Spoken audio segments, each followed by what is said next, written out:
Pahayag ni Sara Lebati matapos nilang mag-unfollow sa isa't isa ni Richard Gutierrez. Matapos ang pag-unfollow ni Sara Lebati sa kanyang estranged husband na si Richard Gutierrez at iba pang miyembro ng pamilya nito, tila gumanti naman ngayon si Richard Gutierrez sa pamamagitan ng pag-unfollow naman kay Sara Lebati. Nitong January 9, 2024, napansin ng mga netizens na hindi na naka-follow si Sara Lebati kay Richard Gutierrez, subalit naka-follow pa rin sa kanya ang aktor. Subalit, makalipas ang ilang mga oras ay napansin na rin ng mga netizens na naka-unfollow na ito kay Sara Lebati. Kasunod nito, kapansin-pansin rin na magkasunod na nag-unfollow kay Sara Lebati ang mga kapatid ni Richard Gutierrez na naunang pinag-unfollow ng actress. Kabilang na sina Annabel Rama, Raymond Gutierrez at Rufa Gutierrez.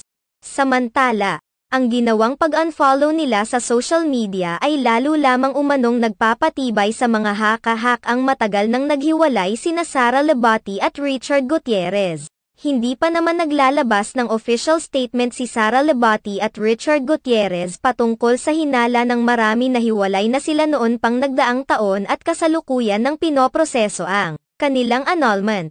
Nagbigay naman si Sara Lebati ng mensahe sa kanyang mga followers kung saan sinabi niyang binabasa niya ang lahat ng mga mensaheng natatanggap niya at ipinahayag pa niya ang kanyang pagmamahal sa mga ito.